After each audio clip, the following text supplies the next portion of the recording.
Hi guys, I hope you have a wonderful day and welcome back. So today my eye just a little bit sensitive, so that's why I'm wearing sunglasses and I hope you don't mind about it. And I have a couple things to do in the garden. First, it's fertilizer. I will talk to you guys all the fertilizer that I use in the garden. And second, I need to pot up my blackberry and raspberry that I picked up from the nursery last week. When it comes to fertilizer, there are so many fertilizer out there. But for me, I try to keep as simple as possible and it doesn't matter what brand as long as it's easy to find and also the price is not too crazy. The base fertilizer that I'm using is fish fertilizer. I love this fish fertilizer so much and I've been using this one since the beginning of my garden journey. And this one label NPK is a 511. N which means is nitrogen, P is phosphorus and K is potassium. So what I mean by base fertilizer that I use. So I using this fish fertilizer in all of my plant in the garden, even though my fruit tree, dragon fruit. But each of the plants I use some extra fertilizer. For example, such as tomato. I'm using the fish fertilizer as a base once a month, but every couple weeks I'm adding the tomato tone, the fertilizer that high in calcium that is the tomato need. And another good example is for berries. So for the acidic loving plants, I'm using the fish fertilizer as the base like other plants. But in a couple weeks, I am adding some fertilizer that are high in acidic and perfect. Like you can use like berry tone or any fertilizer that high in acidic to raise acidic level in the soil. So it make your blueberry and strawberry look very healthy and produce a lot of fruits. But there are a lot of vegetable in my gardens that I only use fish fertilizer alone, such as beans, all kind of beans, pole beans, bush bean, long beans, sweet pea, lettuces, all the leafy green that I'm using only fish fertilizer, including flowers and some of the fruit trees such as persimmon and pomegranate. All right, so let's get started. So for the fish fertilizer, I bought this big bottle. You guys, this thing, it used to be so cheap for the small bottle. The small bottle is about 1 liter, a little bit over 1 liter. And it used to be like $8, but right now it's $15 for the small bottle of 1 liter. So I bought this big bottle because I'm using this one a lot. And this one is over, it almost 4 liter. So, and the price is only $30. So, get the big bottle and save some money. Make sure you shake the bottle very well. I spend about a couple minutes just to shake, make sure everything in there are well mixed. And follow the instruction on the bottle. For me, these watering cans can hold 2 gallons of water. So I add about a teaspoon and a half of the fish fertilizer and fill in the water to close to 2 gallons. So I fill in the water just a little bit first and try to shake the bottom because this fish fertilizer is kind of a little bit thick. So make sure it's mixed well in the bottom and then fill in some more water until close to.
fish fertilizer to all the vegetable in the garden, I start to adding some go around and adding some extra nutrient. So right now I focus on my beans. So as you guys can see, it's turned a little bit yellow. This is last week, it's even worse. I thought the beans going to die. So I'm using the one ingredient is coffee ground. So this is the already brewed coffee that I save every morning from the pot. So when you see the beans leaves start to turn yellow, which means your beans has nitrogen deficiency, and the best source is to fertilize with the fish fertilizer as well as add some coffee ground. And that's pretty much it. I add every single week, and just 1 week alone, you guys can see the difference that the leaves turn out. And this one is my long bean. It's growing well, it's growing tall, but the leaves start to turn yellow. So I just add a little bit of the coffee ground at the base, just a little bit. You don't have to add a lot. And I add the coffee ground every week for 2 or 3 weeks. You can see the difference. When the leaves start to turn back green, you stop adding the coffee ground. Just use the fish fertilizer alone. Let's move on to blueberry and strawberry. You guys, on the garden tour, I totally forgot to take you guys here to update with my blueberry and strawberry bed. So about 2 months ago, I made the video on how to grow blueberry and strawberry for beginner. So if you guys have not checked out the video yet, I will add the link in the description. So you guys can check that out for the beginner. So this is the bed, and look at all the blueberries and strawberry. They are growing so healthy, and I harvest a few of the strawberry already in just a couple of months, as well as the blueberry. And then I sow some calendula seed on the along the side of the bed, and it's also growing so well. Just look at that. They are growing so tall, and try to cover up the berry beds. I maybe need to prune a little bit off on this side, especially.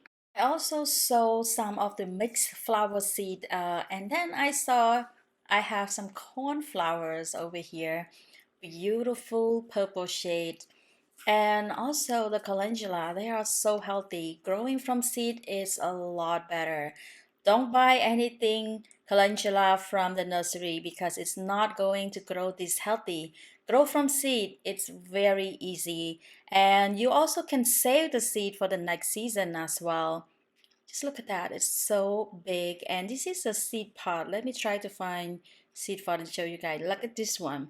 So this is a seed pod. You just let it brown on the plants, and then after that you just save the seed for the next season. All right, so let's move back to the berry. I was caught up talking to you guys a lot about flowers. Okay, so for the strawberry and blueberry, I just use a little bit of this acidic fertilizer. So just add a little bit at the base, mix well, gently just mix on the top soil and water, and you guys done. I did this every 2 or 3 weeks.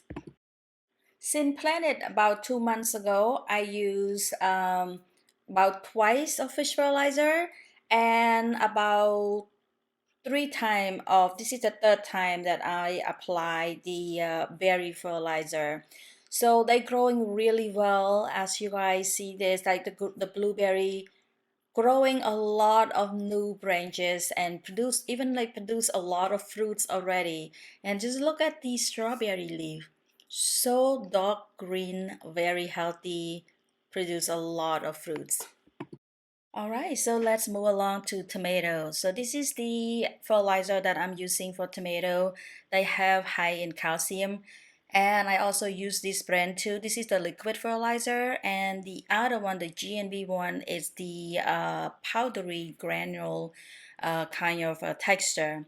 So it depends. Sometimes I want to use the liquid one, and sometimes I just use this one. If I only fertilize only tomato, I'm using the GNB.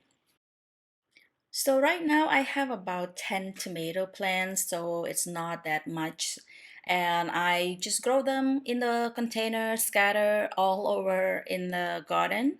So I just grab a handful of the fertilizer, and this pot is a 16 inches pot. So just sprinkle the fertilizer around the base, mix up with the soil a little bit and then cover up with the mulch and then water and you're done. I did this every 2 or 3 weeks along with the fish fertilizer. And I have a couple more tomato plants that I'm growing in this raised bed so it can climb on the trellis. So over here, I will go over with you guys some more on how to prune tomato, maybe in the next video, because I don't want to cram every information in just one clip right here. Alright, so I am done with the fertilizing. So I'm going to move on to spring maintenance, which is I'm going around the garden and we'll do some pruning.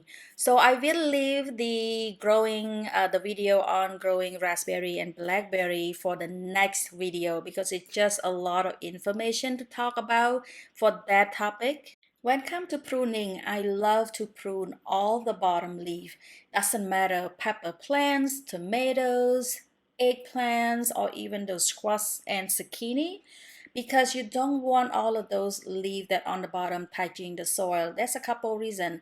It can catch a lot of disease, and plus if you have problem with slug, snail, or roly-poly or other bugs, they can easily climb on your plant and destroy.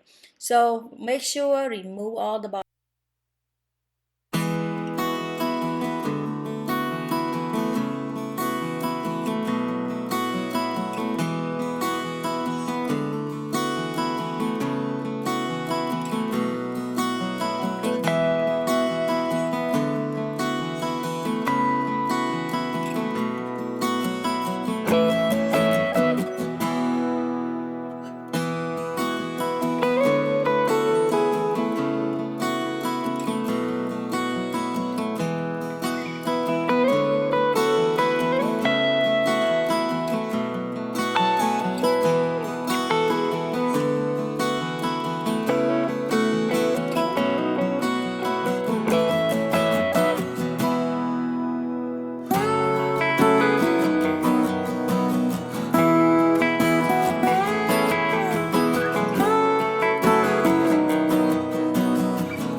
Video. I hope you enjoy. The garden looks so much better, so much cleaner.